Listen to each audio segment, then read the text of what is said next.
Hi friends, welcome to my channel. ఎలా ఉన్నారండి? మేమైతే చాలా బాగున్నాం. ఈరోజు అయితే మళ్ళీ కొత్త రెసిపీతో అయితే మేము ముందుకు వచ్చానండి. సింపుల్గా ఎక్కువ టైం అయితే తీసుకోదండి. ఈ రెసిపీ అయితే చాలా టేస్టీగా ఉంటుంది. కూరగాయలు లేనప్పుడు ఈ విధంగా ఇంట్లో తయారు చేసుకోండి. చాలా ఈజీగా ఉందన్నమాట. ఈ వీడియో మీకు నచ్చినట్టయితే లైక్ చేయండి, షేర్ చేసి సబ్స్క్రైబ్ ఫ్రెండ్స్. ఇది తయారు చేసుకునే విధానం అయితే చూపిస్తానండి. ఇది ఏ రెసిపీ అనేది మీరే చూసి మాకు చెప్పండి, కామెంట్ చేయండి. ఇంతే అండి, ఇంకా చేసుకునే విధానం చూపిస్తాను. ఈ తడక కోసం అయితే మనం ముందుగా పెరుగు అయితే తీసుకున్నామండి. పెరుగుని ½ లీటర్ పెరుగు అయితే తీసుకొని ఇది ఉంట లేకుండా అయితే మనం అయితే మిక్సీ జార్తో అంతా మిక్సీ చేసుకుందాం.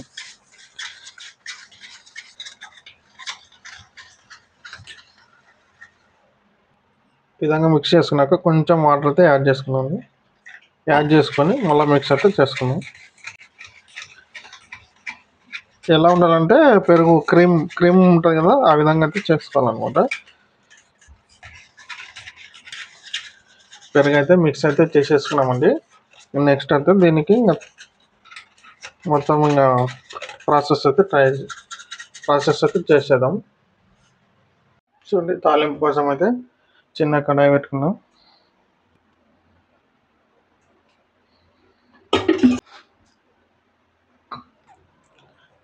జీలకర్ర, ఆనియన్స్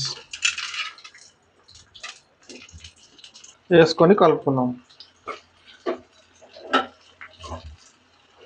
ఆనియన్స్ అయితే బాగా దూరగా వేగాలండి. కొంచెం కరివేపాకు, మంచి ఫ్లేవర్ కోసం ఎండుమిర్చి,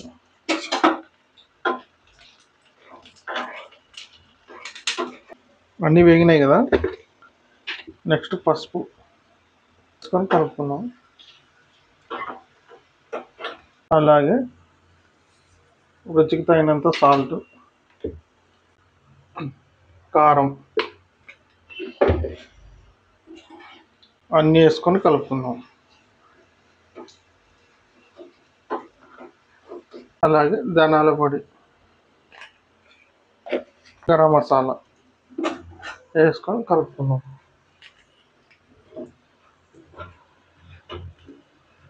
అండి, తయారైంది.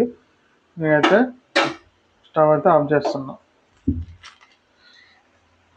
ఇది చల్లారినాకనే దాంట్లో కలిపేసుకున్నాం. చల్లారిందండి, మొత్తం అయితే దీంట్లో కలిపేసుకున్నాం. దహి తడక అయితే తయారైందండి. వేడి అన్నంలోకి వేసుకొని తింటే భలే ఉంటుంది. మీరు కూడా ట్రై చేయండి.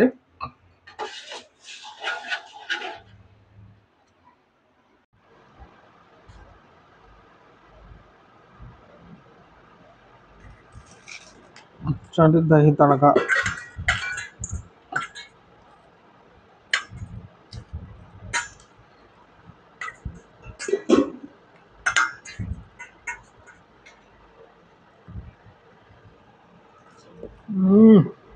బాబా, వెరీ టేస్ట్ అండి. ఇంట్లో కూరగాయలు అయినప్పుడు పెరుగు తెచ్చుకొని తింటాం, ఇదో రుచి.